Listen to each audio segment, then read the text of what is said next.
আমার উস্তাদ শেখুল হাদিস আল্লামা আজিজুল হক রাহমাতুল্লাহি আলাইহি বুখারী শরীফের এই হাদিস পড়াইতে গিয়ে বলেছিলেন, বাবা 50 সালে সর্বপ্রথম আল্লাহ পাক আমাকে হজে নিয়ে যান।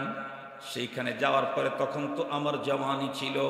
এরপরেও মক্কার দুইজন ছাত্র আমাকে হাত ধরে ধরে যখন জাবালে নূরের পরে উঠাইল, ওই পর্বতের ভিতরে গর্তের ভিতরে ঢুকলাম আমি। ওখানে ঢুকলেই আমার চোখের পানি আর আমি নিয়ন্ত্রণ করতে পারলাম না। কেন পারলাম না? কারণ আমি তো এখানে আসছি 1400 বছর পরে।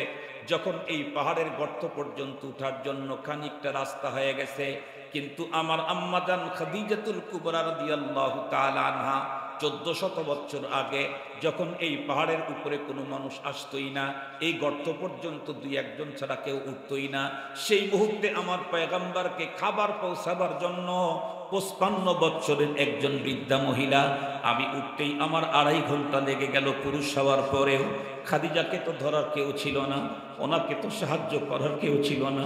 তখনকার রাস্তাঘাটগুলো তো সুন্দর ছিল না, পিচ্ছিল পথের ভিতরে আম্মাজান খাদিজাতুল কুবরা রাদিয়াল্লাহু তাআলা আনহা 55 বছরের একজন বয়স্কা মহিলা শুধুই মাত্র আল্লাহ আর রাসূলুল্লাহর প্রেম আর মুহাব্বতের তাকত আর শক্তি নিয়ে কিভাবে উনি উঠতেন আমার অত বুঝে আসে না।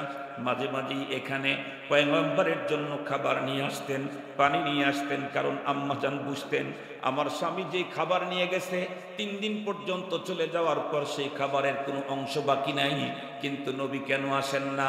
ওই যে আগার খান কে রাজে দিল বগুয়াম জানো মিয়াবাম वगर जाए शवद पैदा तुरा तन्हा नमियाबम वगर याबम तुरा तन्हा वहम शवद जाए पैदा बखुशी गम कुनम खुदरा व मन खुदरा नमीदानम बखुशी गम कुनम खुदरा व मन खुदरा नमीदानम उशाहिद मन अहवा बिगैर वसीलतिन फयल्हिकुनी शानुन अदल्लु तरीका उशाहिदु मन अहवा बिगैरि वसीलतिन फयल्हिकुनी शानुन अदल्लु तरीका युवहिजु नारन थुम्मा युतफिउ बिरश्शतिन लिदालिका तरानी मुहरकन व गरीका लिदालिका तरानी मुहरकन व गरीका दीदार में नुमाई व परहेज में कुनी दीदार में नुमाई वो परहेज मी कुनी आतशे माओ बाजारे खुद रात जमी कुनी। আল্লাহু আকবার বলেন। বুঝেন নাই তাই কি হয়েছে? কত ইংরেজি গান শুনেন, হিন্দি গান শুনেন, বুঝেন না, তাও তো মজা লাগে। এগুলি শুনতে মজা লাগে না? মুহতারাম হাজিরিন, রাসূল করিম সাল্লাল্লাহু আলাইহি ওয়াসাল্লাম গর্তের ভিতরে 2 দিন আছেন, 3 দিন আছেন, খাবার শেষ হয়ে গেছে, যেতে মনে চায় না। কেন? কারণ পড়ছে যে একজনের প্রেমে, সে জানি কে। একটু জোরে বলেন না, কে? আম্মা যেন ওখানে খাবার নিয়ে যেতেন। চলতেছিল, চলতে চলতে 40 বছর যেদিন পূর্তি হলো, বারটা সোমবার। আমি কতক্ষণ বয়ান করব? আর 20 মিনিট আর 10-15 মিনিট কথা বলি। ঠিক আছে, আমি 9:15 পর্যন্ত কথা বলবো। আমার তো 9টা পর্যন্ত, 9:15 পর্যন্ত 15 মিনিট বাড়ায় নিলাম ইনশাআল্লাহ। আপনাদের কষ্ট হবে না তো ইনশাআল্লাহ? আমার পরের যিনি আসতেছেন ওনার হক নষ্ট হবে না তো? মাশাআল্লাহ, ঠিক আছে, ঠিক আছে, আলহামদুলিল্লাহ, তাহলে অসুবিধা নেই। আমি কারো হক নষ্ট করতে চাই না ইনশাআল্লাহ, কোনো দিক থেকেই না। তো যে কথা বলতেছিলাম, নবীজি ওখানে থাকতে থাকতে থাকতে থাকতে এই অবস্থা চলতে চলতে 40 বছর পূর্তি হয়েছে। সোমবারের দিন জিবরাইল আমিন হঠাৎ করে জাবালে নূরেই চলে আসছে। আল্লাহু আকবার বললেন না? যে মুসা পয়গম্বরকে আল্লাহ পাক কিতাব দিবেন, ডাক দিয়ে বললেন, মুসা তুর পাহাড়ে আসেন। মুহাম্মদুর রাসূলুল্লাহকে আল্লাহ কিতাব দিবেন। নবীজি মক্কায় থাকতে থাকতে, কাবার পাশে থাকতে থাকতে চলে গেছেন পাহাড়ের গর্তে। জিবরাইল আমিনকে সেখানেই পাঠায়া দিলেন। সুবহানাল্লাহ বললেন না? যে বুঝলেন না মর্যাদাটা? বুঝলেন না মর্যাদাটা? নবীজি যেখানে গেছেন গর্তে, জিবরাইলকে বলে গর্তের ওখানেই যাও। পয়গম্বর মুসা আলাইহিস সালামকে ডেকে নিয়ে আসলেন, এখান থেকে নিয়ে যান। মুহাম্মদুর রাসূলুল্লাহকে দেওয়ার জন্য জিবরাইল আমিনকে বললেন, আমার হাবিব গর্তে আছে, তুমি গর্তেই যাও। জিবরাইল আমিন এসে পয়গম্বরকে ডেকে বলে, তাল হিনা ওখরুজ, বেরোয় আসেন, বেরোয় আসেন। নবী আলাইহিস সালাম বেরোইছে, জাবলে নূরের ওই পর্বতের উপরই পয়গম্বরকে শোয়া দিচ্ছে, শোয়া দিয়ে সিনাটাকে ফেলে ফেলছে। নবী আলাইহিস সালামের সিনায়ের আগে 2 বার 3 বার ফাটছে, আজকে তৃতীয়বার আবার ফেলে ফেলছে। এরপরে ভিতর থেকে যা বের করা দরকার বেটের করে সুম্মা গাসালা বিমা জমজম, জমজমের পানি দিয়ে এটাকে ধুইয়া পরিষ্কার করে ভিতরে ঢুকায় লাগায় দিয়েছে। সুবহানাল্লাহ বলবেন না?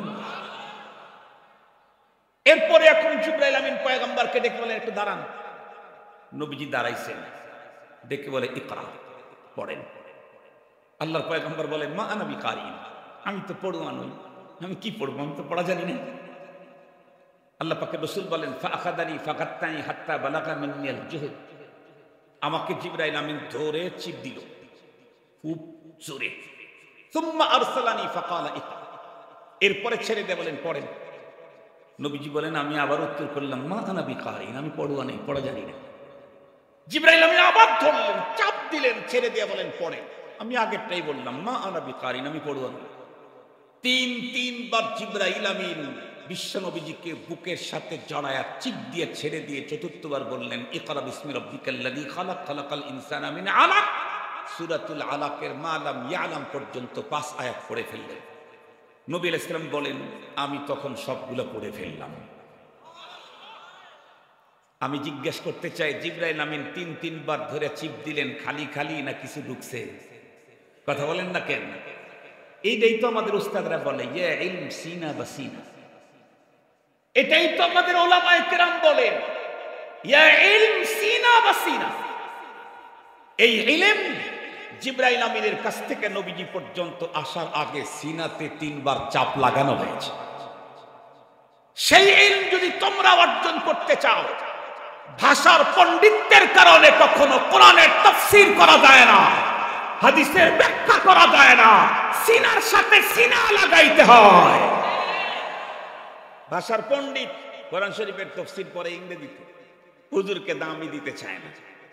মনে রেখো, এই কোরআন স্পষ্ট বলে দিয়েছে, ইউদিল্লু বিহি কাসীরা ওয়া ইয়াহদি বিহি কাসীরা। কোরআন বলছে, এই কোরআনের দিয়ে বহু মানুষ পথ হারাবে। আমি বলছি না, কোরআন বলছে। হাবেশ শব্দকে জিজ্ঞাসা করেন, আয়াত আছে না নাই? ইউদিল্লু বিহি কাসীরা, রব বলেন, এই কোরআন দিয়ে বহু মানুষ পথভ্রষ্ট হবে। ওয়া ইয়াহদি বিহি কাসীরা, এই আয়াত দিয়ে বহু মানুষ পথ পাবে। পথভ্রষ্ট হবে কে? যে নিজে নিজে পড়ে পণ্ডিতি করে কোরআন মানতে যাবে, সে লাইনচ্যুত। আর যে ওস্তাদের মাধ্যমে কোরআনের বুঝ নিবে, সে রাস্তাই শুধু পাবে না, লক্ষ মানুষের পথ প্রদর্শক হয়ে যাবে।